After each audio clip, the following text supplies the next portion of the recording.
Olá a todos, estamos eu e o JP aqui para fazer a leitura do relatório do Telme referente ao mês de março. Tudo bem, JP? Tudo bem, Bia? Tudo ótimo. Vamos lá. Fechamos mais um mês, distribuímos 10 centavos por cota, só que o nosso rendimento, na verdade, foi de 11, perfeito? Perfeito.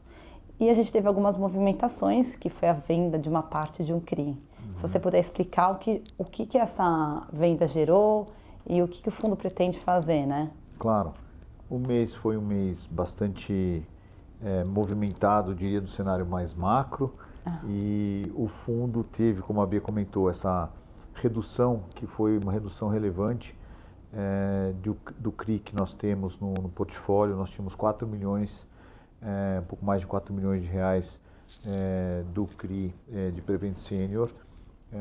Nós compramos esse CRI na emissão primária dele, IPCA mais 10,65, e nós reduzimos a posição pela metade. Nós vendemos 2 milhões de reais aproximadamente a uma taxa de IPCA mais 10, o que gerou para o fundo um resultado positivo de 73 mil reais. Esse tipo de operação, de transação, a gente faz com o objetivo de gerar um ganho de capital. E também nesse caso a gente fez até para adequar o tamanho da posição, que ela era relativamente grande para o portfólio do fundo, para agora a gente ter uma posição que é muito boa nesse CRI, mas uma posição com tamanho mais ajustado. Enquadrada, né, que a gente fala. Gostaria. Enquadrada dentro dos 10%, que é Perfeito. Isso que fica.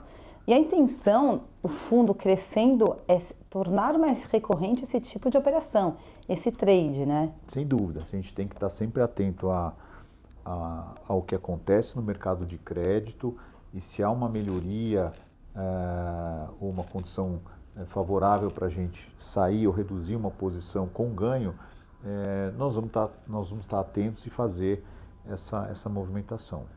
Perfeito.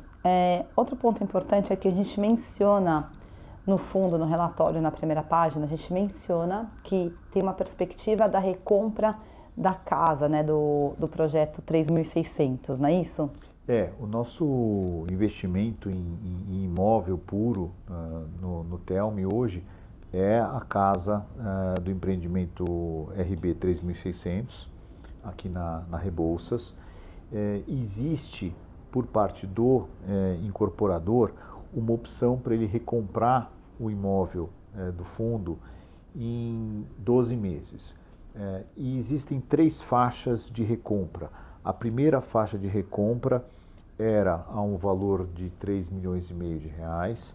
Essa faixa ela acabou agora no mês de março, e nós entramos nesse mês de abril na faixa onde ele tem a opção de nos recomprar por um valor maior, por 3 milhões e 750, o que se acontecer geraria para o fundo então um ganho de capital maior do que o da faixa anterior.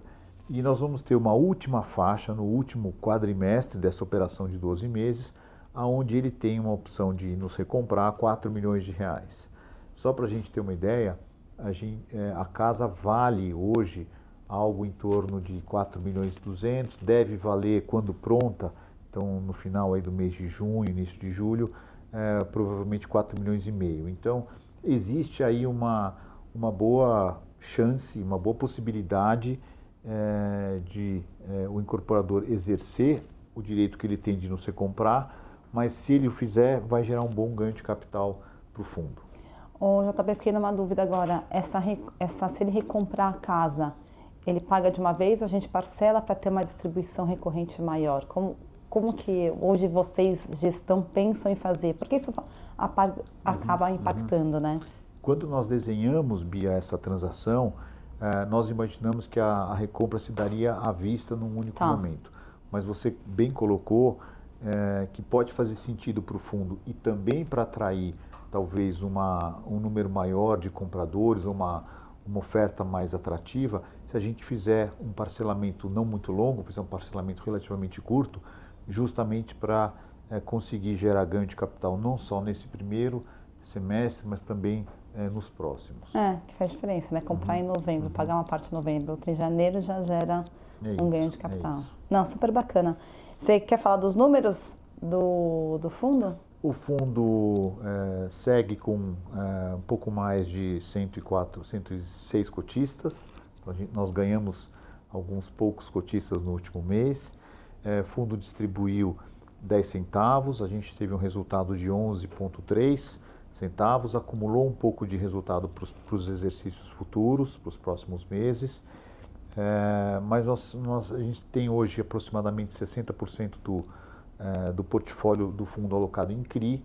A nossa posição de caixa aumentou um pouco justamente por conta dessa venda, dessa redução que nós fizemos, mas a gente já fez uma alocação agora no começo do mês de abril, para não ficar com tanto caixa exposto. Lembrando que nesses momentos de maior volatilidade, não é de todo mal ter caixa. Exato, né? Mas nós encontramos uma outra operação e já fizemos nesse começo do mês de abril a realocação do recurso. A gente vai divulgá-la nos próximos relatórios. Mas o fundo segue redondo, as operações vão indo bem, em linha com o que a gente espera. E é isso. Agora acho que o principal desafio é a gente acompanhar de perto o desenvolvimento da casa, na questão das obras. Elas estão um pouco atrasadas e a gente está bastante próximo do construtor, do incorporador, para esse gap de prazo ser resolvido e a gente conseguir fazer uma venda, ou a gente vai ter, infelizmente ou felizmente, ser exercida essa opção para conseguir gerar ganho de capital para o fundo. Acho que esse é o nosso principal foco agora e, claro, sempre pensando no crescimento. Sempre ia falar da minha parte, o maior desafio é crescer, fazer uma captação do fundo. Exato, acho que vai dar uma tranquilidade para todo mundo, até porque não é a intenção da Telos ficar com um fundo de 21 milhões e meio. Mas eu achei super bacana entrar em novos cotistas. É isso, acho que aos poucos vai indo, o fundo vai criando aí um pouco mais de tração, seja do lado de cotistas, mas especialmente também pelo retorno. A gente está bastante satisfeito, feliz com essa distribuição de 10 centavos, que representa 12,68% ao ano líquido para os cotistas, com um potencial importante de ter meses aí com uma rentabilidade maior, que seria representada aí pelo ganho de capital nas operações. Não, perfeito. Super obrigada, JP. Eu queria só reforçar um ponto. A Telos não é responsável para enviar os informes de imposto de renda.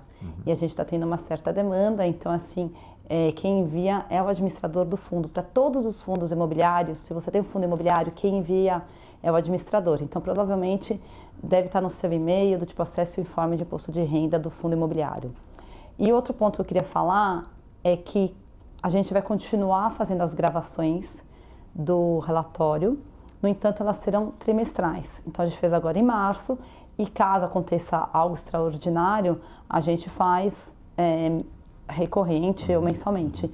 Mas a próxima será em junho e os relatórios sairão mensalmente. Isso. Obrigada, JP. Obrigado, Bia. Obrigada.